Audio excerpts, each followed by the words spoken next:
24 podcast, where lifelong friends Dean Legiro and Eric Kuber share their love of all things music and movies. Dean has directed short films and is a music trivia buff. And Eric, trained in audio engineering, brings his extensive knowledge of music and film to the conversation as they discuss, debate, and celebrate their favorite albums, films, and much more. Welcome, friends, to the 3324 podcast live. This is our first. Hey, Nick. Wow. Holy cripe-oli. First. You are first. Welcome, second. There we go. We got people checking in already. Awesome. You're already putting me to work with putting names on the wheel. So welcome to the 3324 podcast, December edition. First one of December of 2021. Happy holidays, Eric. Same to you, my friend. Why, thank you. Yeah. I've got you can only see one light. You can literally only see one tree. I have but to rearrange the tree goes all the way over. I got to rearrange my whole living room furniture in order to show the tree. But perhaps I will do that for our episode right before. I'm actually making a tree out of a guitar that I have. So I'm have so many extra, crafty. Yes. So I sanded it down. I painted the front of it green, and I'm going to resand it and make it look old. And I'm putting some lights on it, so it's going to be. I'm getting crafty in my old age. Wow. Yeah. And that's going to be my. Sounds like a lot of work. It's a lot of fun. It's gonna be neat when it's done. It's going to be my tree. Yes, it is clever. Cool. Be really Thank cool. you. Thank you. So we are going to wait for some more people to come in. As you can see down across the bottom is our begging banner. Is please donate to our fundraiser. We're doing very well, but we need to get over the hump. So that's something that we'll be talking about multiple times throughout the show tonight. Talking about. If you are in the chat, please throw a hi in there. A hi, hello, how are you? So we know that you're there and we can welcome you, and so we can put you in the wheel of names so you can win a prize tonight, because that's how you do it. Prizes again. Again. Elizabethburg, welcome. Hello, As soon as I mentioned prizes, everybody. Oh, okay.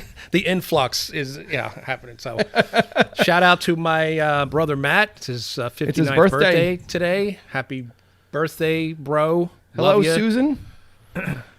Your brother shares a birthday. He shares a birthday with some events that happened in rock and roll. We'll wait a little bit later on for some more people to get here, and we'll kind of mention that. So two notable events in rock history. One good and one not so good. Right. Happy birthday, Matt, from Nick. And if you're not familiar with Nick Leshy, he is our latest guest host. He's making his second appearance as a host. His first one was Batman Begins. And in order to make up for the amount of time that we held that episode back, because we recorded it and we shelved it for a while, like Eric's wine, we had to wait for it to age and mature. Sorry, Nick. And then when the time was right, we brought it out. But then Nick helped us out with our Beatles Get Back episode, which came out last week. Hey, John, how are you? Happy holidays. Hello, John. John is here. Welcome. Beatles doing very, very well. It's a hot documentary right now. Everybody's it's all over. Yeah. All over YouTube, all over, Google. Yep. And every throw day us there's into something about it, Throw us into the people trying to cash in on it. That's us as well. But Nick was gracious enough to help cover that whole episode. If you don't have Disney Plus, listen to our episode then, and we'll give you the lowdown on it. If you have Disney Plus, watch the 8 hours, and then check out our episode and see if your thoughts and feelings match with how we felt about it as well. I can't believe we actually covered the entire 8 hours in one hour. Was it 1 hour and 15 minutes? 1 hour and change. Yeah. Not bad. We speak fast. We talk quickly, so it's And actually, with some with Spotify and some of these other music players, you can actually speed it up, so you can actually listen to us at like 1.5 speed. So if you want to, you can get through the episodes actually quicker. That's the way to do that's a thing. It's a thing now where people can put it on a faster speed. You still get everything, but you get it done quicker. And Nick is saying he appreciates Get Back even more now. See that? Because he was able to get his feelings out about it. He was able to get back to how he felt about the Beatles. No, too soon? Right. Christ. Don't do it. It's done. No. It is done. So It are is talking. done. It's So- Dean. It's me. Of course, it's you can't stop me. You can only hope to contain me. I can't. Yeah, they sound well. It depends on how much you speed it up. With Spotify, you can go to like 1.25 because I fooled around with it in listening. Because I listen to our episodes after they come out to make sure there's nothing that I didn't make a mistake on. So I fooled around with it. I think like 1.25 and 1.5 is about as far as you want to go, where it's listenable and not distracting, and it's not like that, like Nick is saying. Like there is a threshold of, I don't want you to get annoyed with us because we sound like chipmunks, and you're like, I don't want to do that. So that episode is out now. Tomorrow's episode, see, Kelly listens to it at 1.5. Oh. See, I did not know that. See, she wants to get it done quick. She's like, I don't want to. She's sitting right here next to me, and I had no idea. She learned something new. Imagine every what day what you'll learn tomorrow. Especially 20 years music of marriage. documentary sound needs to be pure. See that Nick is a purist for listening to us in our full fidelity, our full throated style of speaking, especially a music documentary. So that's out tomorrow. We've got a top 5. We haven't rolled a top 5 out in a while. Exciting. Our last one was a top 3 because it was Halloween and we brought Andy Cremines in on it. But now we're doing a top 5. It is the top 5 alternative hits of the 90s. And we've got a guest, Christy Cuomo, is helping us out with that. She is born and bred for the 90s alternative scene, so she brought her list. I brought my list. Eric brought his. It was a really fun episode to do. It's always neat to hear what, when we get, I like the top 5s because when we get a subject, it's always good to, you've got a feeling for where you are in those lists and stuff. And it's always interesting to hear what other people's perceptions are of the same subject. So always a pleasure to So those are upset fun. the status quo, as it were, too. To come, my choices are always always the boat rocker. No, it was fun, and thank you, Christy, for helping us with that one. I heard you're making a playlist for it too, as well. Yeah, I got to right? do that. Thank you for reminding me. Yeah. We can't put the playlist out I already episode, though. Okay, yeah, but I already put one together. We can't put it out before. That's like hearing the winners before the nominees. Right. No. So we've got to get the nominees out, and then I'll get the playlist out, and then we'll put it have out the there, link. so. Watch, check out the episode, and then the link to Spotify will be there for the playlist if you guys want to check it out. Yeah, I'll put that in the show notes once it's ready. So tonight we're talking about the Super 70s, and this is a really big. I don't think we're going to go longer than an hour. I can tell you that much. Probably just settle in because we're going to be doing some memory lane stuff. We've got some neat prizes which are going to be fun, and we've got a lot to talk about. But we're not going to go crazy. I think with the film and stuff like that because we will really be here forever. Music as well. I mean, we'll kind of give it a passing glance, but I think the fashion, the fads, the toys, the kind of stuff that if you were a youngster in the 70s, like we were, you'll remember. And if you weren't, some of these things did carry over into the 80s. If you were an 80s child, some of them did. So it's not specifically only 70s, but some of it might be. But food, it was another thing that I was looking at. So. And I've got a trivia question too. So as soon as we get some more people here, but let's start with and it's funny because when Eric jumped on, I was blasting 70s music, getting myself ready, and then he came in during what was it, New Kid in Town, and then he started singing. Blasting yacht rock. Yes, well, yacht rock is I hate that was New Kid. That was New Kid in Town. That was the Eagles. I can't stand the term. Hey Dwight, welcome. Hello Dwight. Let's put you on Always the a pleasure, list. sir. Put you on for the wheel of pain. The wheel of pain and the wheel of name. So we are talking 70s tonight, and again we're going to be looking at fads, fashions, toys, and maybe some food items too. There was some particular food items from the 70s that are not around anymore that either you remember or you say I never heard of that, and we can kind of reminisce about it as well. This would be great because we have a wide range of people older than us joining us, and some We people do? who were younger. Yeah. Who's old? I haven't. Dwight's Dwight older is, than yes. we are. Yeah. So Oops, he might not have wanted you to say that. I'm sure maybe one or two people might chime in, and then of course we have some people who were younger. They were just little toddlers at that point. Could have been a toddler and came up a little bit later in life, but so let's start with fashion. I think that's one that kind of was very unique to actually the 70s fashion was kind of a hybrid because John's right behind Dwight. He's right there, and we're right behind John. So it's there you go. One after the other in a row. 70s fashions, some that were twinkles in their parents' eyes. I think there was a little bit of a hybrid because at the end of the 60s, you still had the hippie thing going on with the fringe and the vests and all that kind of stuff. And that carried into the 70s. It kind of carried into the early 70s. But then like when you get to the mid 70s, like something changed. A lot of denim. Denim Was a thing. I mean, polyester was a big thing. Like the pantsuits and the men would have these polyester like big pocket blazer type bell suits bottoms. and That's right. Bell bottoms, platform shoes, long hair, and mustache. That's actually me on a Saturday night. You got where's your wig, Dean? You should put it on. It's over there. But no, it's just for Saturday nights only.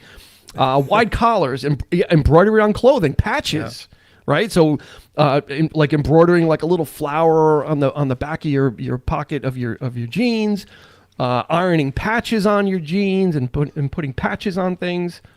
Sounds like the Beatles. Well, if you were lucky enough, you had silk shirts too, and you also had. God, I remember having one silk shirt in my life, and this was I didn't have any. Early 80s. I think I had. It might have been a hand-me-down from my brother actually, but it had like. Well, first of all, he had one that was a fringe, looked like something from Urban Cowboy. Mm-hmm. It had like the western, like the fringe on it, and it was like a light purple.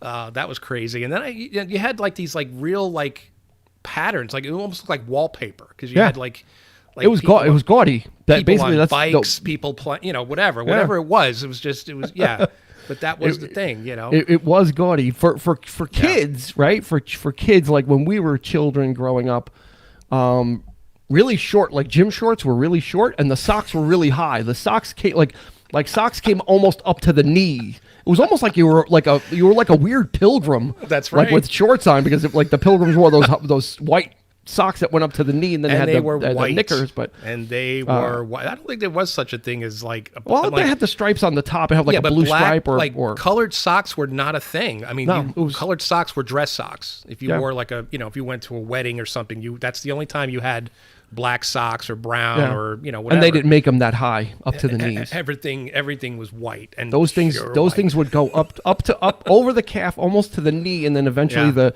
elastic would start to give out, so then the sock would just start falling down at the bottom like a cuff. It was like a giant cuff at the bottom. Clashing colors and patterns.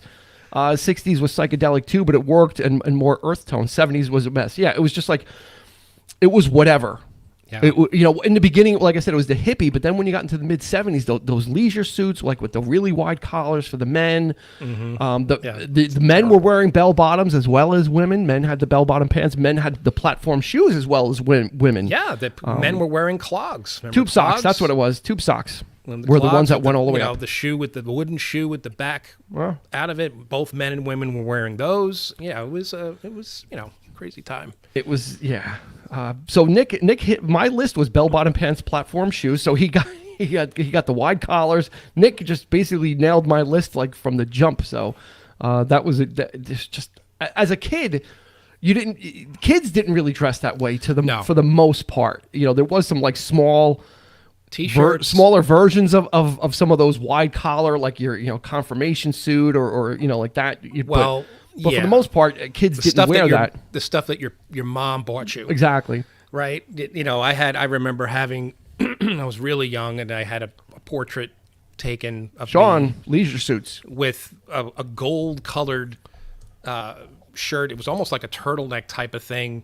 And then like these like striped pants. They were like, multicolored striped pants with black shoes, and it was a picture. I'm looking at it. Oh my God.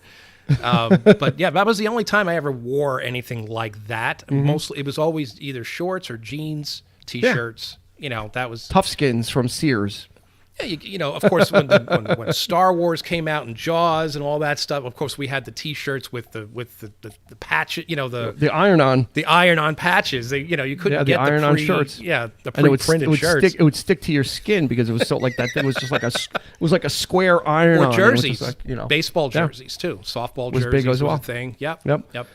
Yeah, we you see, put holes in the Toughskins, right? They had the knee that you must have been hard on them because those Toughskins had that little knee pad on it, and when you walked, you could see the knee patch show through under from underneath. You could see the rectangle of the knee thing that you would have to wear. The husky I used to wear. I was a not that I was a bigger kid, but I guess so. I had to wear the Huskies from Sears.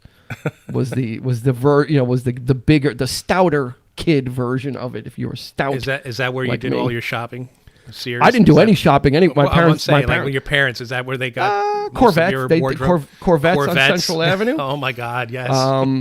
Kresge. There was Kresge on Central Avenue. Alexander's and Caldor. All those department stores was where my parents would get all that stuff. It was just like the Central Avenue was like the hub of activity, but mainly like Corvettes and stuff. But let's talk about some fads. If by the way, welcome to 3324 Podcast Wednesday edition. First one of CalPro sneakers. Who's CalPro? That's new to me. I've never heard of CalPro. CalPro? Are they not Keds? Is that Pro right? Kids? Pro Keds? Is that Pro Keds? It's like the Chuck Cons thing, right? Chuck Taylor's in the South, they're known as Chucks. I mean, we always call them Cons, or at least that's what I always. Welcome, Janai. Hello, my sister. My sister. Yes. Yeah, that was for kids, you didn't really think about it because you wore what your parents gave you, and sometimes a lot of crocheting, a lot of knitting for girls. Like my mother would knit like a poncho for my sister, and she would wear that thing begrudgingly, it was a knockoff from Caldor's. Oh, that's why CalPros. Yeah, thank you, Sean, for explaining that. Okay. Like knitting and crocheting like clothes for girls was big. Like my sister would make a poncho, or Pro Kids, Converse, and Puma. And I used to call it Puma. I used to call it Puma because I didn't know how to pronounce it. Puma. It's not a Puma. It's not a Puma. Kai, welcome. The most uncomfortable shoe because I have style over comfort, fashion over comfort, but wide feet, and Pumas are so narrow. You put them on, they were always uncomfortable. Nick has moved us over. Nick has moved us over to fads, and this one I didn't catch. I forgot about this. Making toxic bubbles with the small red straw. Yes. Remember that rubbery stuff? It came in a tube. You blew it, and you'd put a little ball of it on the end, and then you'd yeah, and it was you're trying to you'd burst a vessel, trying to blow it up, and it would blow up, and then you'd pinch it off. Yeah, and do what with it? What was it? What was the substance? It was like. This is what it was. It was it was toxic bubbles. Yeah, I remember that. But what? It was horrible. It was kind of like a. It came in like a little. Yeah, it came in like a little metal, like a little aluminum tube, and you'd roll it up. Susan has it. Where is it? Super elastic bubble plastic. It's not Bible plastic. Yes. That's what you do in church. But I got the meaning. Thank you, Susan. Super elastic bubble plastic. Okay. Yep. That's crazy. For some fads I have, the big in the 70s was the Pet Rock. I never had one, but I could get them for free at the park. But that was the thing where you bought a Pet Rock. It came in like a box, and people get yourself a pet. And you can get a Pet Rock paint by numbers, right? Where you'd get it came with the little row of paint, each little container, and you'd have the tiger or the cowboy or whatever it was, and number 2 would be orange, and number 1 would be green, and you just put it in there, and you were good to go. Another big fad, CB radios were big in the 70s, right? That CB radios, truckers, and then C.W. McCall had a song called Convoy, which kind of really cashed in on the whole. The whole CB craze as well. Yeah, the movie Smokey and the Bandit really pushed that too. And it's a movie called Convoy too. Yeah, they made a movie. Yeah, based off cashing in on the whole thing. BJ and the Bear was a TV show with Greg Evigan about that made me want to be a truck driver. That show, I'm like, oh, that must be cool. You get the monkey. I didn't know that the monkey didn't come with it. I thought it look so easy, right? He's just Well, they made it look so glamorous, but I didn't know that the monkey you had to provide yourself. I didn't know that the monkey didn't come with the truck, like you had to do that. Speaking of monkeys, sea monkeys. Right, you'd see that advertisement on the back of comics. It looked like they're wearing crowns, like the fish or the sea monkeys are wearing crowns, and they're like standing there. And all it was is like a little brine shrimp. That's what it ended up being. Yeah. Disco music. We'll get to music. We're gonna stick on the fads. Conversation in itself. Disco. Etch-A-Sketch was something that probably came out earlier, but bigger in the 70s. Etch-A-Sketch, and I could never. What was the one with the round, all the plastic? Spirograph? Spirograph. There you go. Thank you. See, I knew I was on. Light Bright. That was another one. Light Bright. Shrinky Dinks was on my list, Susan. So thank you for that. That's weird. My parents never wanted to put anything in the oven that wasn't food, because you had to color it and you'd cut it out and then you'd put it on a cookie sheet and it would shrink and get like hard, and you could make like little like. Stretch Armstrong is on my list as well. So let's see who's grabbing from my list. Well, that's games. Those were toys. Fads. Before we get into the toys, another fad was streaking. Was big in the 70s, right? Taking your clothes off and running across the football field. Someone streaked at the Oscars famously when David Niven was giving out an award, and the guy just went right across in nature's own. Yeah. Another big fad was roller skating.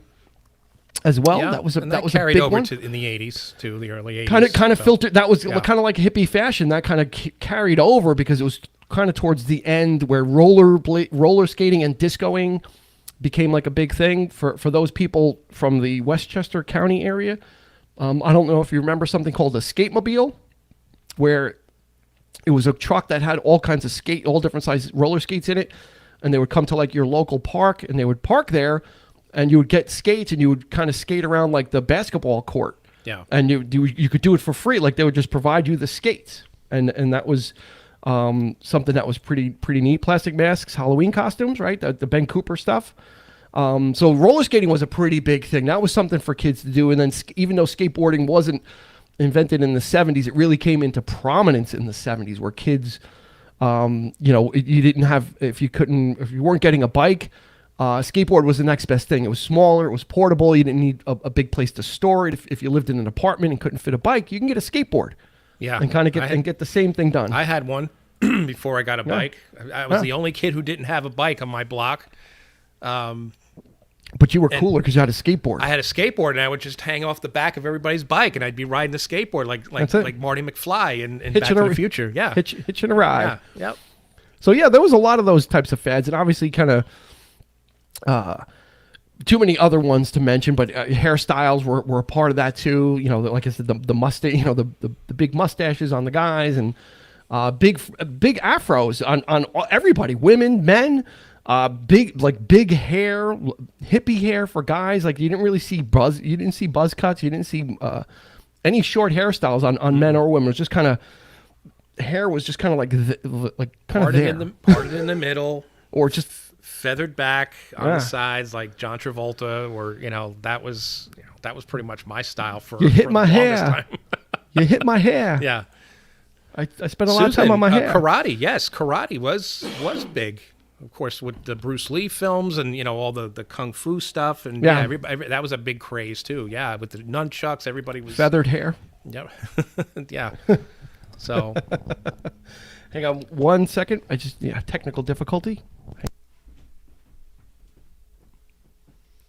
Sorry, got a tickle in my throat. Oh, he's hacking up. Don't know what happened. Yeah, I don't know what's going on there. All right, let's get into toys. Everyone started with the toys. Let's see. And I have some actual toys here, which I'm going to show you. Some are actual ones, and some are recent re-releases of stuff that came out in the 70s. But so let's start with this one. This is a re-release of something that was big in the 70s. Everybody was trying to play this game. Everybody was trying to play Simon. Great. The memory game of can you remember the patterns, and it would get faster, and the further along you got, the more agitated you got trying to remember if it was two reds and two blues. And now in our old age, we're struggling. It's a good way to keep up. I could do Simon at my age now if it's just one color. If it's just one big button, like the Staples button, then I'm good. I'm good for it there. Yeah. Some of the other toys that were popular back then, Weebles for little kids. Weebles wobble, but they don't fall down. Slinky. Headache and Trouble. Trouble was another one that was, I believe, originally from the 60s, but came to prominence in the 70s. Yes. And that was the one with the Pop-O-Matic, and you would pop it, and it was a plastic tray, and you would move the pegs, were like the people. Yeah, Sean Grady, Evil Knievel stunt. I had it. Evil Knievel stunt cycle. I never had it. I coveted that from people that had. I had it.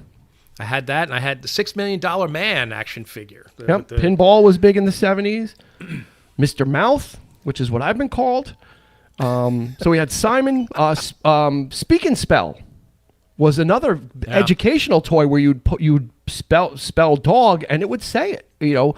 Kind of the forerunner of a computer for children, where you can kind of spell and learn pronunciation and all that great stuff. Twister was another game that was kind of a party game. That was like always positioned as kind of adults playing it too, and like contorting into different things. The for preschool, the Fisher Price toys, like all the like the wooden figures. And the airplane. I remember having the farm with the animals and all that. Yeah, that was a big. Let's see. Shrinky Dinks was taken off my list. Twister is there. Aurora, Skittle Pool, and Skittle Ball. Remember Don Adams used to do those commercials? Yeah. And you would swing the ball and try and knock the pins down, or you'd swing the ball and play pool. That's right. It was like rack 'em up, and it was like Don Adams would show up like as the hustler. Perfection. Wasn't that the one with the timer, and you had to put all the shapes, match all the shapes before the timer ran out, and would pop pop them all over the place. And Operation. Make a lot of noise. I had a Jaws game kind of like that with the shark, and you had to take stuff out of its mouth, like it was like before Operation before it closed, it closed up on you. Yeah. Yeah. That was Hungry Hippos. Hippos was invented. Hungry Hippos was invented in the 70s. That was a big one. Yep. What else do I have here? Pong. We're going to kind of get in somewhat. The 70s was really the electronic. Cootie. Cootie was another one with the bug, and you had to have like sticks through it or something, and had to pull it out, or you had to assemble the bug. Was Cootie. And then in the mid to late 70s, like the home entertainment revolution began with a game called Pong. And it was a very simple thing where it was just a ball that went back and forth, and it was on my side was here, and Eric's side was his one, and it was earth shattering. It was earth shattering at the time, and then it came out with a tank one. Yeah. Rock'em Sock'em Robots came out with a tank one. Those were great. And then of course the Atari 2600 came out, which was revolutionary for home entertainment. Everybody had to have one. That was kind of like, again, it was like a change had occurred, with that, because the arcades, like Nick said, arcades were mainly pinball machines at the time, and some of those black and white, like a driving game. It was really rudimentary stuff. But that rudimentary stuff now was coming into the home where you didn't have to go to the arcade and you can buy it. Battleship was another big one in the 70s that came into prominence as well. I've got a couple of relics over here in this pile, and these are actual ones from back in the day. And there's a story behind one of them. But once the Atari 2600 took over, then the next evolution was smaller handheld devices. Yeah. And Mattel Electronics started to come out with their handheld games, like basketball. These are the actual ones. I got these at an auction. Basketball, football, and baseball. And if you had these in school, your friend ability increased dramatically. People became a lot friendlier to you that weren't, because they they just were with you. Now, here's the thing. Here's the story. I had gotten for Christmas when I was younger, Mattel Electronics made, they make the handhelds. They made a Battlestar Galactica game, and it was a handheld. It was called Space Alert. And my parents got it for me. And oh my God, I loved it. It was so great. What happened though, I think I maybe had it a week and it broke. Something broke on it.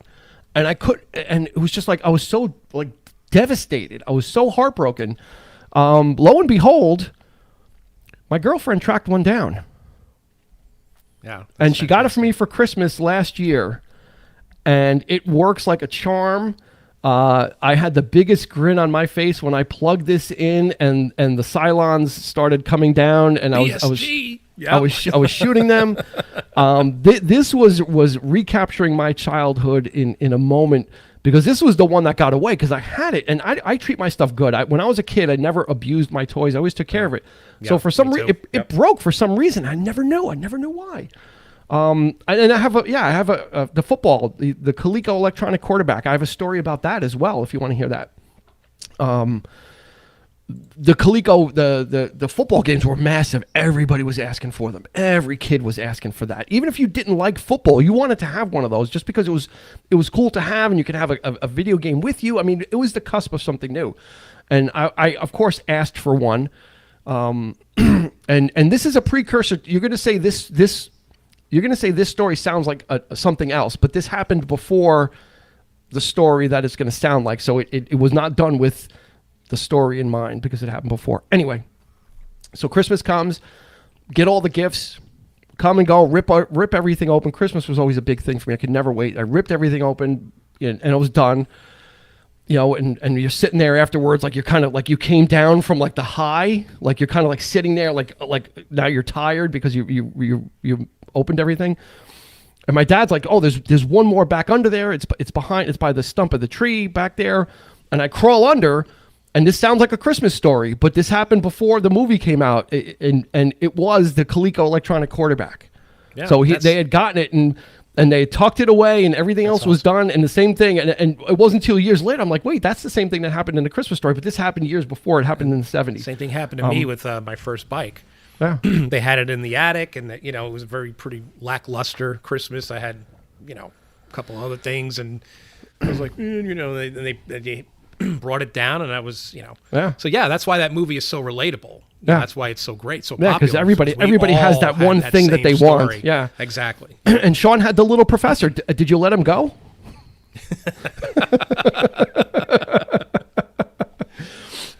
Knock hockey was another one that was like you had to have space for knock hockey.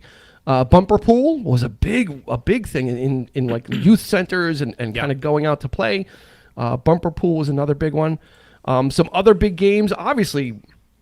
Once Star Wars came out, that also changed. Oh, forget about that. It. That changed toys in a big way as well, because, and let's be honest, those figures were crappy. As far as action figures go, they were the cheapest things. They had no articulation. The arm just went straight up like that. But they were cool. And the lightsaber was inside the wrist, and you would push it out. And and it had that extra end on it. That a little tip that would break. It was like a candle. It would like bend.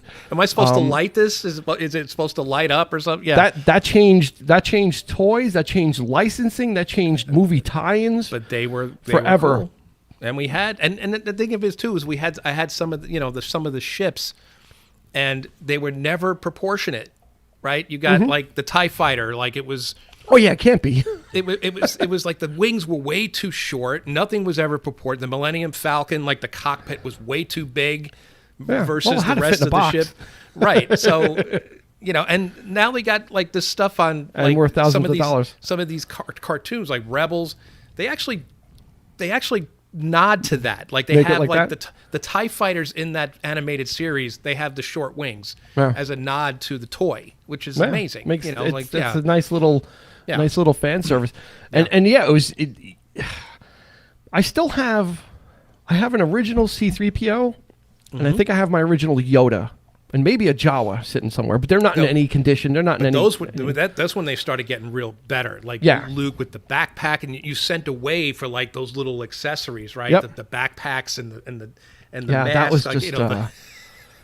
That was, and then another toy that I forgot, slime, was a big thing. Remember, it came in like a container, and you just kind of hold it and do. I know Nick has got his. He's got hammer. I think I have hammerhead. I think Sean has hammerhead as well. I think I have hammerhead around somewhere, but his head is really loose, so it kind of spins, kind of like Exorcist style. My favorite story is I all my figures I gave to our friend John. And his little brother he gave all his figures plus mine, the ones I gave him, to his little brother. And his brother decided to trade them in for basketball cards. Like there was nice. At the time, at the time, these things have no value. They did. And my dad was even like, they're never going to be worth anything because there's so many and blah, blah, blah. But, just like baseball cards, they make a lot, but if people don't keep them. I also had, back to BSG, I also had the Cylon Raider. Yep. And the Viper with the missiles that shot. This was before, I guess, the whole Boba Fett thing. They recalled it. Yeah, they recalled them. But I had it with the missile that with shot. With the firing missile. Before they recalled it. So and I think that was why they decided not to go with the Boba Fett thing. So Sean has Hammerhead, Greedo, and Snaggletooth. Yeah. So he's got a lot of the Cantina characters. he was Starbuck from Battlestar. Yeah. 3PO from Star Wars, Starbuck from Battlestar Galactica. I had what was the Cylon? I had the what was the dog's name? I had him. Daggett. It was I had Muffy. I had a Daggett figure. His name was Muffy. Oh, it was Muffy? Muppet or Muffet? I don't know. Or something like that. It was I had that figure. I definitely had that. You kind of got one-offs, and then the Micronauts were really big in the 70s. Mm-hmm. So I had a couple. I didn't get the whole Star Wars collection. My parents, it just wasn't. My parents aren't going to do that. Nothing to get Daggett. There was just too much. So I would get a couple of Star Wars figures. I would get a couple of Micronauts the next year. I would get like a little bit of just different things you would kind of pick up, like when you were a birthday came, so you'd get whatever was the newest thing, and then not complete the other parts of the collection because you're just kind of just trying to get anything that you could get your hands on. So that was it's very very interesting when you're young and yeah, you're not thinking about collectability. You're just the $6 Million Man figure was a big thing, right? I love that guy. Yeah, you could look through his eye. You could roll up his fake skin like Arnold and the Terminator and kind of do operations on him.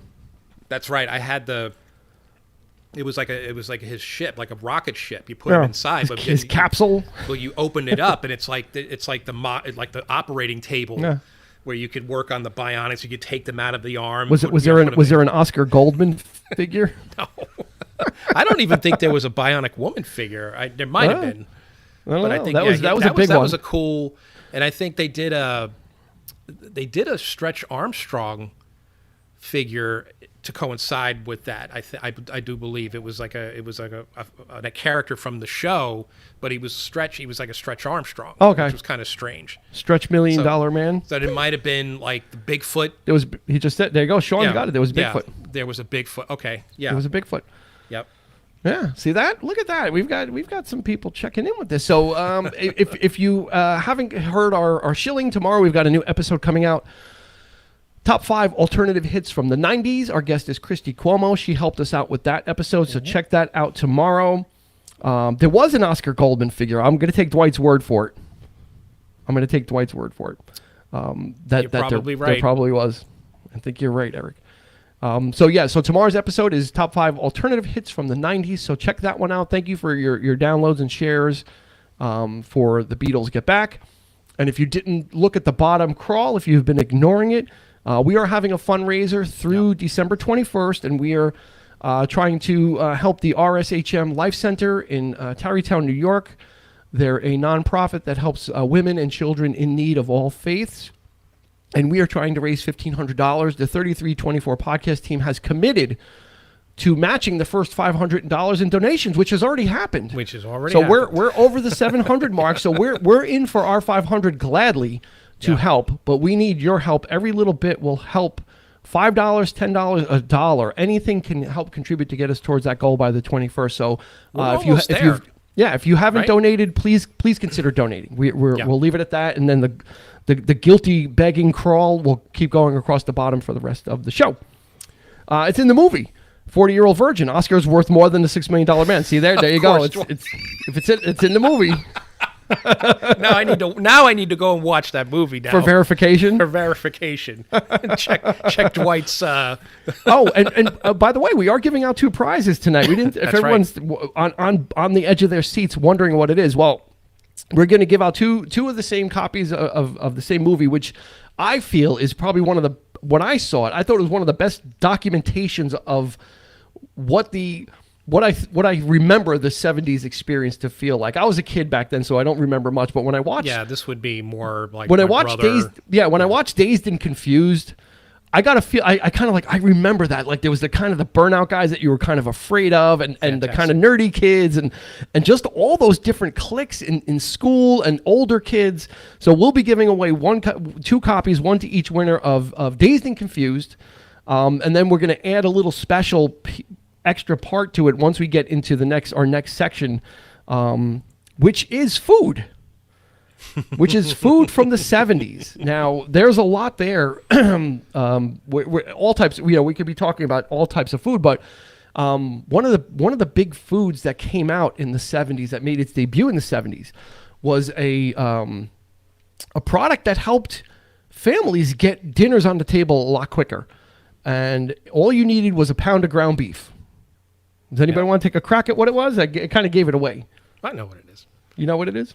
Of course. My mother didn't make it too often. I don't remember liking it that much.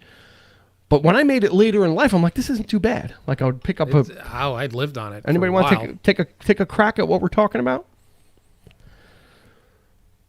I'm not gonna give you a hint because it might help you. Hamburger Helper. Hamburger Helper. There it is. Go. Hamburger Helper.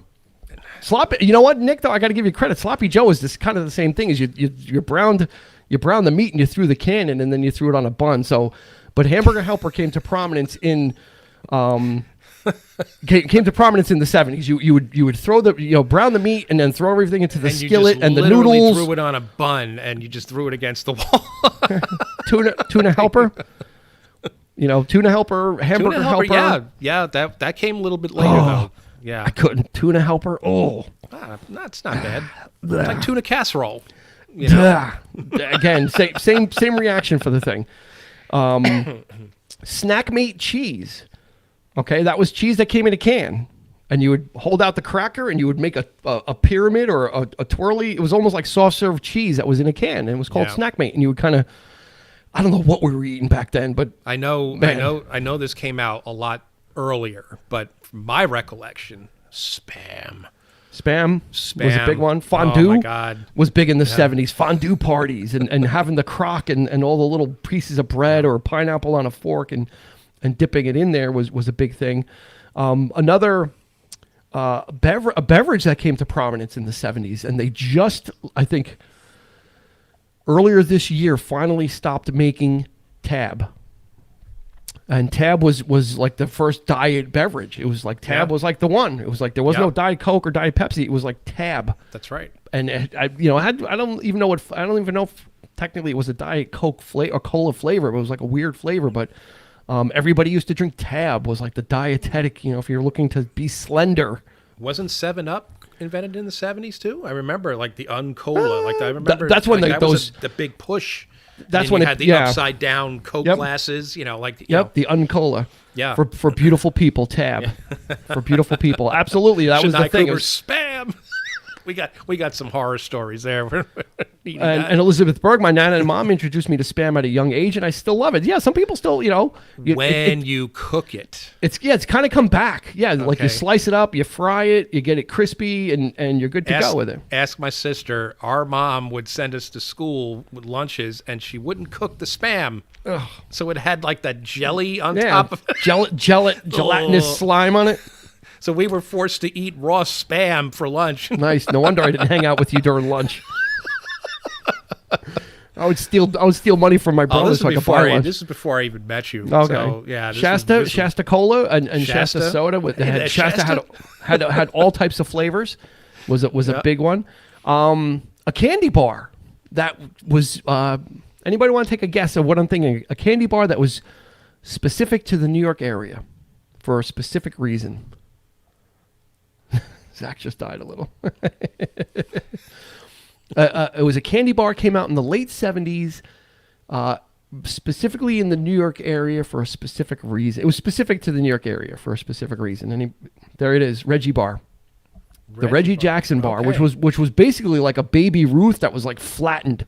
So it looked like a cow puck. It looked like a cow turd. But wasn't that later though? That was the it was 70s? the 70s. Yeah, it was the Reggie bar because he was in the Yankees in '78, and that's when he became like the big. So Janai's guess is correct that it was basically a Baby Ruth, but they flattened it into a disc, and it was Reggie. The Reggie bar was like the candy bar that was kind of a sensation. Some other candies, bottle caps came in like an envelope, kind of flat envelope-y type thing. Love the Coca-Cola flavored or the Coca-Cola bottle caps. Yeah, the flavored one. Yeah, that was it would taste like it would taste like it had like cola. Yeah, just like the remember Weilers? They used to make like the different punches, and they had a cola flavored punch. Like a drink mix Weilers too that was cola like, flavored. To me, it was like the knockoff Kool-Aid. Kool-Aid, exactly. Yeah. It was Kool-Aid for people that couldn't afford Kool-Aid.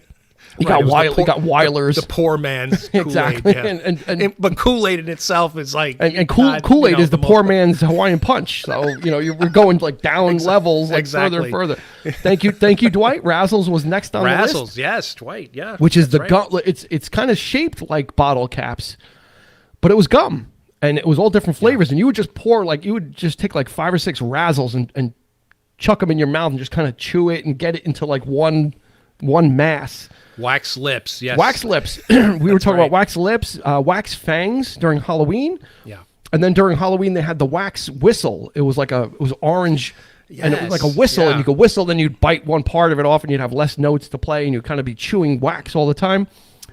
Speaking of wax, bang bang with the little toot sweet. Yeah, it was like the little pan flute type thing. Yeah.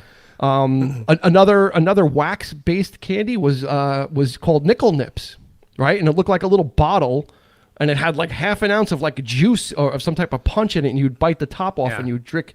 It's like that's what it was. It was called Nickel Nips, NIKLNIPS, and you would get there'd be like 3 or 4 in a package of different flavors. Bite the top off of it, squeeze it out, and then chew the wax. I mean, they really didn't do any kids justice back then. I mean, no. Pop rocks. Wax was the candy. I'm chewing wax. Yeah. Like, how about chocolate? How about I'm chewing like wax. Right. Pop rocks was another thing.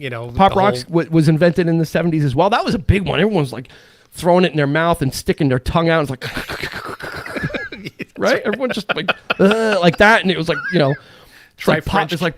And then the whole French kissing thing came into play with that. I don't know anything about that. Don't know anything about that. Another sugary candy that was popular in the 70s was Fun Dip, where you had 3 different pouches of powdered sugar type item. Yeah. And you had a white kind of chalky stick, and you would kind of scoop it out and kind of get it wet and get the stick itself the powder, was and candy. you'd stick it back in. You'd empty all that stuff. They do still make the juice-filled wax bottles. They absolutely do make Nickel Nips. You can get a lot of this stuff is retro now and it's popular again, so you can absolutely get this stuff back in there. So that was another great one. We talked about Wacky Packs once before. I think we talked about it in the 80s show when we were talking about Garbage Pail Kids, but Wacky Packs was big in the 70s. It was kind of, you'd get a package of stickers and it was just like goofs and parodies of products that were out. What? Was it called Wacky Packs? Wacky Packs, Wacky Packages, depending on what you were... Wacky Packages. That's right. So you would get that, and you'd see these stickers like all over the place on like a fire hydrant, on like a telephone pole. You would see all like, and they were just really well done. The artwork, it was like A-Jerks instead of like Ajax or something. It was like some guy like with a stupid face on or something. It looked like Mad Magazine. Yeah. It was really like kind artwork. of... It might have been some of the same artists. Really lampooning Yeah. all the products, and kids were buying these things. Like kids were buying these like lampoon type things, and then of course you'd make the puzzle. Well, it wasn't on like the back. the 70s also. I mean, the bubblegum card in itself became Oh yeah, very popular. When it used to be just sports. Now it was like Star Wars. Yeah, anytime a movie came out, there was cards with it. Close Encounters, like all these. Yeah, they make. And you'd make the puzzle. I remember Wonder Bread. They used to have cards in them, yeah. The cards, like when Close Encounters came out, like I remember getting the cards from that. Like, oh, like you have to like go through the whole loaf of bread to get the card in the back. It's like the whole loaf of bread has like squish marks from the hand, like trying to like.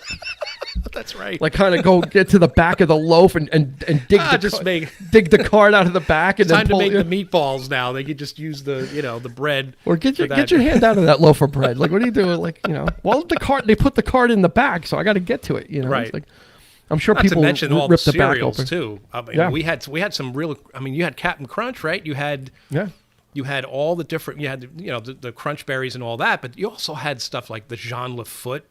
Remember that one with like the cinnamon one? Yeah. They don't make that anymore. They had the one with the vanilla one with the whale. Yep. A lot of Quicks, a lot of those Quisp.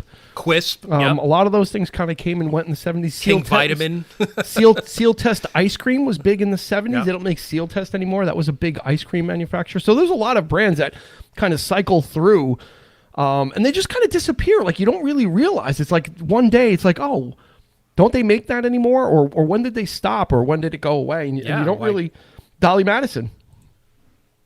Same thing. Dolly Madison ice cream. Yeah. Was the thing. Or, like we were talking about, I forgot what it was recently. We were talking about Geritol. It's like Geritol was big. Like you would always see commercials for Geritol in the 70s. Like, did they make Geritol anymore? Like what was it and why did we need it? Maybe we don't, and that's why it's not there anymore.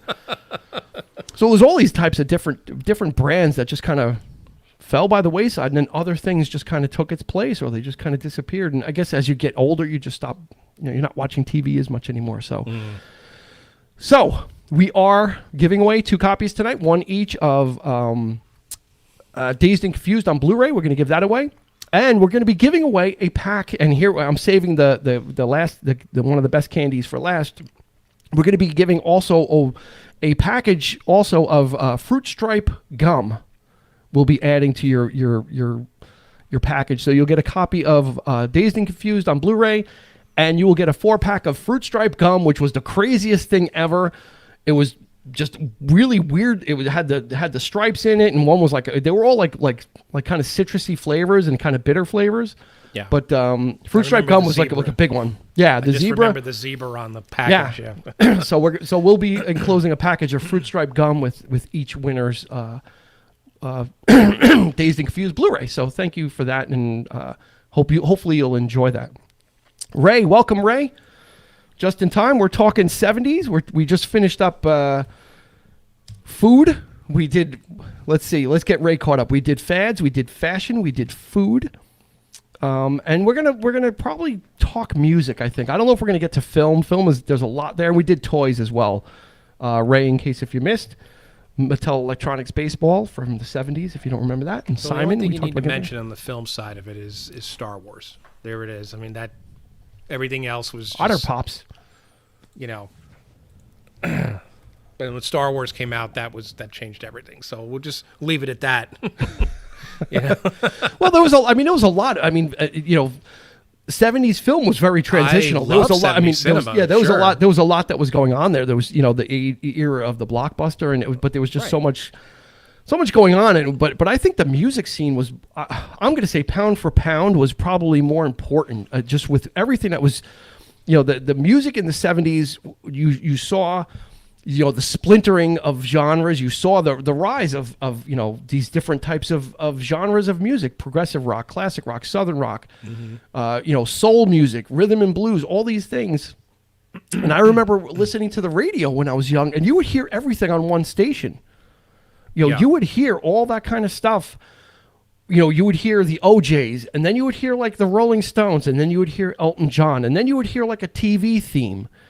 And, it was really like growing up, it kind of made it all just music. It wasn't like, I listen to soul music, or I listen to rock music or pop, because these radio stations just play, everything was just kind of there, and everything got released, and you would hear country music if there was a country hit that crossed over. The Bee Gees, of course, dominated the 70s. You can't talk about the 70s without their influence in the late in the late 70s and what they did. And it was just all types of music. So when I was young and I was just thinking about it also, I was like, let me ask you, Eric, pound for pound, I think the 70s might be the best decade for music as far as like the coming of age of rock and roll. Like the 60s was groundbreaking, but the 70s, like I said, everything you started to get these different subgenres of music and the music got refined. It wasn't like, oh, that dirty rock and roll. It became something, that was more acceptable. Yeah, we did a poll on our page, on our Facebook page, the 3324 group page, and we did the poll was what is the best decade, best 10 years of music, not specifically 60s, 70s, but for me it was like around the time of like 67 to 77. To me, that was probably the best 10 years of music, bar none, in my opinion, because you had so much happen within that span. Because you still had like the Beatles doing their best work. All the Doors music was at that point came and went. All the British groups, the British Invasion coming over, the psychedelic era, all singer-songwriter movement, all this stuff came up. Progressive rock became a thing. The heavy metal was born at that point. I mean, there was just so much within that 10-year span, I think. Yeah. And then after that, everything kind of turned punk, and then things started getting more streamlined. And then, of course, we go into the 80s, and it was a whole new thing. Yeah, I mean, you had a lot of one-hit wonders in the 70s, the bubblegum pop. I mean, there was something for everybody. I mean, technically speaking, the 80s should be supposed to be our coming-of-age decade in terms of music. Depends, yeah. But I think the music prior to that, is... Absolutely. It's my yeah, I would argue that the 70s, pound for pound... Oh, yeah. is probably the most listenable and accessible decade for anybody to get into. Meaning, even if you're young now, I think it's something that you could just go to and be like, there's so much there. Yeah. There's so much there that you could just be like, oh, yeah, you can definitely find something. I've got a trivia question, okay? We're going to do a trivia question. It's multiple choice. So the question is, what was the last number one hit of the 70s? So what was the last number one song of the 70s? It went from 79 and it went into 80. I'm going to give you 5 choices, okay? So just wait for me to read all 5 and then guess what the last number one single of the 70s was. Here are your choices. Please Don't Go by KC and the Sunshine Band. Escape, the Pina Colada Song by Rupert Holmes. Babe by Styx. Send One Your Love by Stevie Wonder. And Still by the Commodores. Which one of those was the final number one hit of the 70s? Please Don't Go, KC and the Sunshine Band. Escape, the Pina Colada Song by Rupert Holmes. Babe by Styx. Send One Your Love by Stevie Wonder. And Still by the Commodores. Which one was the final number one hit of the 70s? And please, you know what? No one's answering, which means they're going on Google. So get off Google and just guess. Just guess. Can I guess or no? No. You gotta wait. Of course not. You can wait. You'll wait your damn turn. Because I don't know. I mean, I'm just guessing. Okay, but so let's get some answers in, and then we'll go from there. We will go from there, and then we'll do the first one. So we've got a couple for Babe, unless Kelly is talking to Eric. Nope. She says Babe. Elizabeth Berg says Babe. John DeGoog says Still by the Commodores. That's a good guess as well. Anybody else want to guess? So you've got Please Don't Go, KC and the Sunshine Band. Escape, the Pina Colada Song. Babe by Styx. Send One Your Love by Stevie Wonder. And Still by the Commodores. Ray Fry is also saying Still by the Commodores. Pink Floyd isn't on the list, Dwight. It wasn't one of the ones I read. You can't do that. It's not there. Did you just come back from the bathroom, Dwight? You just left and came back. Oh, they're talking about music, Pink Floyd.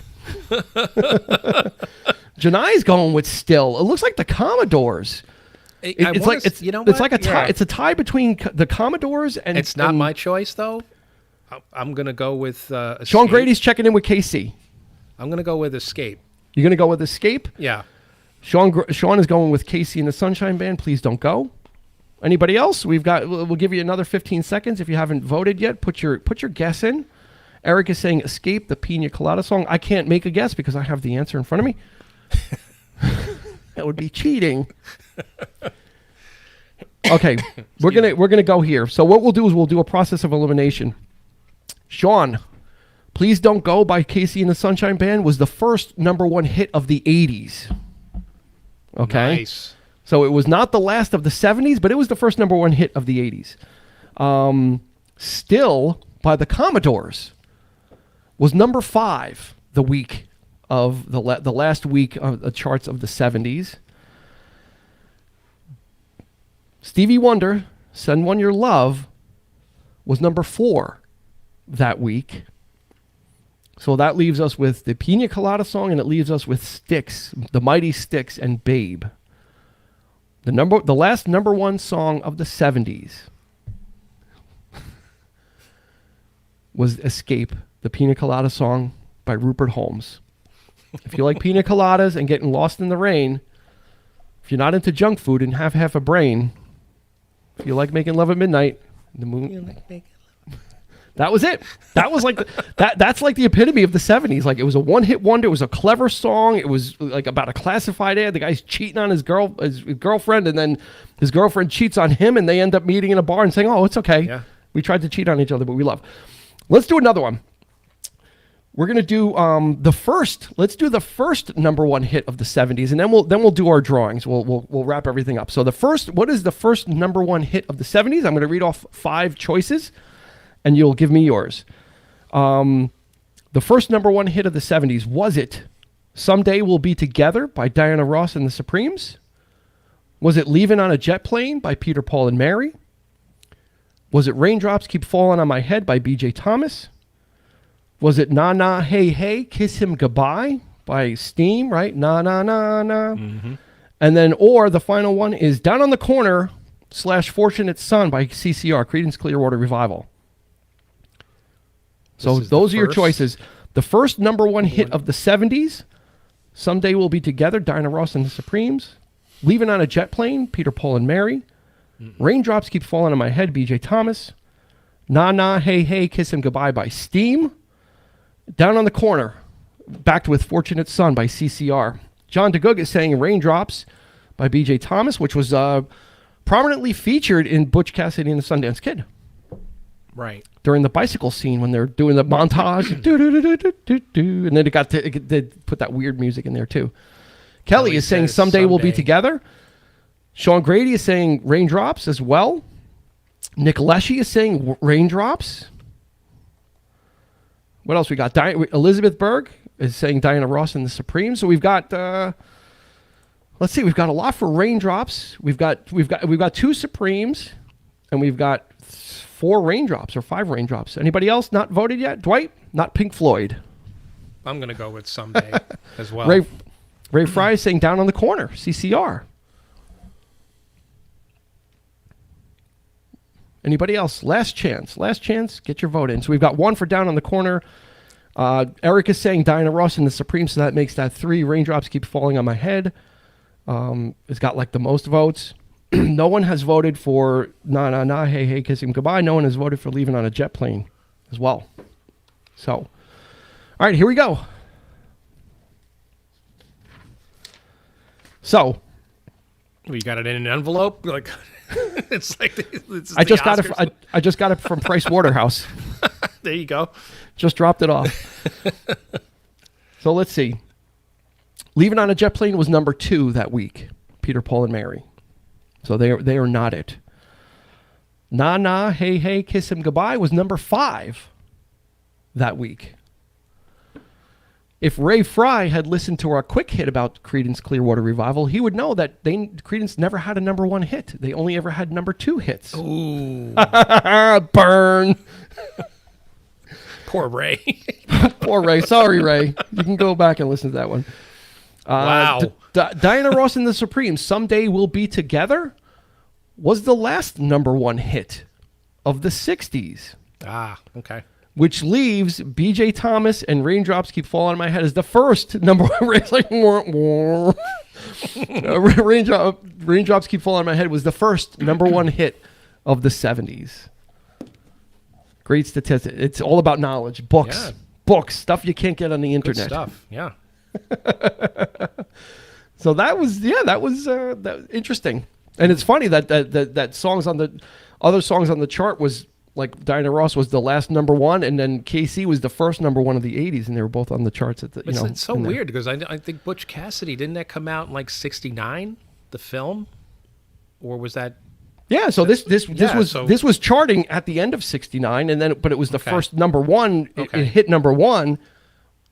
It was the first number one of the 70s. I know he wrote it for the film. Yeah, so it made its way up the charts and then finally landed at number one. Are you doubting the veracity of my information? Are you doubting that Kelly? Okay, books aren't on the internet. Wow. What I meant was there's a lot of books, shots fired here tonight, boy. Like this information, you can't get this on the internet. Like you need books for this information. You can't just find it that easily. Duly noted. No, but Kelly. it's a great topic. It's a great topic for nostalgia. Yeah, we could do a trivia. We could do a trivia night with that. Yeah, we could absolutely do a trivia with that. So, let's wind it up. We'll let everybody go. We'll draw. We'll give some free stuff away. Again, we've got our episode coming out tomorrow, which is the top 5 alternative hits of the '90s. It's with Eric. It's with me. It's with Christy Cuomo helping us out as well. She's giving her input. And then we've got some special stuff coming out next week for the next 2 Mondays. Okay. Google race with you. I'll take that up. I will Google race with you with looking stuff up in this book. If you give me a date and a month, I will get the information quicker. Oh, absolutely. Challenge accepted. I'm going to pick up the gauntlet like Thanos did and put it on my hand. So we've got that's the Christmas spirit. Well, so yeah, we thank everybody for your support. Down at the bottom, again, we've got our fundraiser going on. If you haven't donated, please consider. It's going to help us. We're trying to give back and help a charity in need this holiday season. We've done a bang-up job so far, but we've got a ways to go. We've got about 2 weeks left in it, so any little bit will help. We would certainly appreciate it. It would be great. We've got some special stuff coming up on the next 2 Mondays. Normally we do quick hits on Mondays, but we got some special holiday stuff coming out, which we've had some special people help out and work on, and I'm still kind of putting it together, but you'll see that coming out next week. It's a gift from us to you also, and something that will help you enjoy the holidays no matter what your faith is and what you. Yeah, of course, nothing but love. Of course. It's all good. Hearts. Or that's just a circle. I can't do it. I can never do it. I can't do it right. But yeah, so thank you for that. Tomorrow's episode, 90s Alternative Hits. Please donate if you can, if you haven't. Or if you have, you could do us a big favor by sharing our fundraising post and getting the word out. Again, like I posted, many hands make light work. And the more people we get involved, every small amounts from a lot of people will get us to our goal. We've committed to $500. So our 3324 podcast team is in for $500. And we're going to put that in at the end. We want to get to the 1,500 and then put our 500 in, which would be great, which would help families even more. So we appreciate it. So are we ready to give away a copy of some stuffs? We're going to give away a copy of Dazed and Confused on Blu-ray, and you're going to get a 5-pack of Fruit Stripe gum, and each 4 sticks in each. So you're going to get 20 sticks of Fruit Stripe gum. And you could really peel one of those out and say, hey, you want some gum? And be like, what the hell is that? Fruit Stripe? Where'd that come from? It's not vintage. It's not from the 70s, or we're not getting like old stock. I was just about to say, they still make it. Yeah, they still make it. So they still make Fruit Stripes. So we're getting Raiders of the Lost Ark. It's not like The Walking Dead where they're like finding food in warehouses and then like eating pudding that was like 8 years old and they're like you're still eating it or whatever. So here we go. We're gonna pull up the wheel of names. There it is. We've got the whammies out there. We're gonna shuffle. And how many people we have on the stream right now? 9. We've got 9 on the stream, so we're gonna shuffle 9 times. 1, 2, 3, 4, 5, 6, 7, 8, 9. How do you like that whammy? Oh, the whammies are all in a row. I can't do that. 10. There we go. I like that mix of whammies. So we're gonna be drawing 4 Dazed and Confused on Blu-ray and a little multi-pack of Fruit Stripe gum. Thanks for clarifying. Here we go.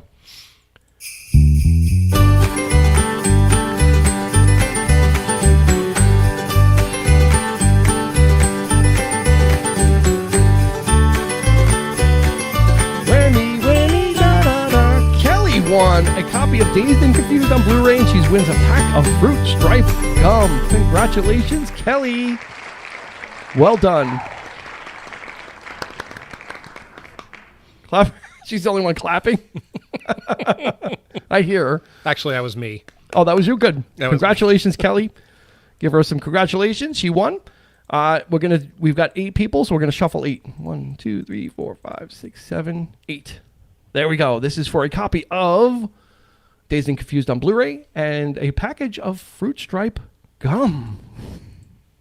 Unless you want nickel nips. I don't think I looked at the nickel nips, and anytime they get shipped to somebody, they come broken. And I don't think you want to get a package that's wet with broken wax bottles in it. So I figured let's do the Fruit Stripe gum instead. So here we go.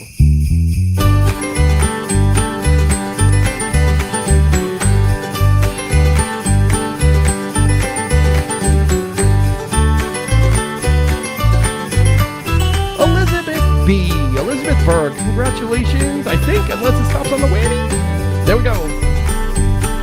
Elizabeth, you have won a copy of Dazed and Confused on Blu-ray as well as a package of Fruit Stripe gum. So congratulations to our winners for this week's 3324 podcast edition, our live show. Thank you very much. Let's get this off the stream. We're done there. We will reach out to you for your addresses and get that stuff out to you directly. We've got I think we're going to do a holiday themed show. I think we'd like to do it maybe on Christmas. Rock music might be fun. There's a lot of like rock artists that have done holiday music, but we'll work on that. We'll work on that topic. Not sure. Eric doesn't seem too enthused about that. So that might be a change already. That's so much for going cheesy. With that one. So cheesy. Sorry. Christmas rock. So our next show will be on December 22nd, just a few scant days before the holidays. So we will be able to celebrate no matter what your faith and whether you celebrate or not. It's that time of season for being thankful and peace on earth and all those things that do sound corny, but they are true and they hold true now more than ever. And I think I speak for Eric when we say how grateful we are for your support. Thank you, John. We appreciate it. Thank you so much. Thank you, Sean. Thank you, Nick. Thank you, Dwight. Thank you, Elizabeth. Thank you, Susan. Thank you, Ray, for popping in. Thank you, Kelly, for calling me out that a book is slower than the internet. But I will certainly take you up on that race. We will do it. That might be the next show. Is book versus Google. So that might be the one. Again, tomorrow, new episode out. So check that out. Donate if you can, and we would appreciate that. And some special Christmas gifts on the way. Some audio Christmas gifts coming your way next week, over the next 2 Mondays. So be on the lookout for that. You want to send us out? Yeah. Thank you very much, guys, for another great live show. The 70's. We appreciate you. We appreciate everything. Listening to us. And so yeah, please, if you want to donate, just go ahead and check us out. Check us out on the 3324, check us out on our group page on Facebook, on Instagram, and that's about it. That's all I got. Twitter too. We kind of leave Twitter. We always leave Twitter in the dust. No one really tweets at us, but I do use Twitter, but no one really tweets. It's kind of I don't know. I thought everyone used Twitter, but no one really does. But anyway, a conversation for another time. So that will do it for Eric. This has been Dean, and we will ask you to please be kind and rewind. See you in a couple of weeks. Take care, guys. You've been listening to the 3324 podcast with Dean Legiro and Eric Kuber. You can find us on your favorite podcast provider, so please like, subscribe, and rate to become a part of the 3324 family. Your feedback is important, so make sure to follow us on Instagram and Facebook at 3324 podcast and on Twitter at 3324p to join the conversation.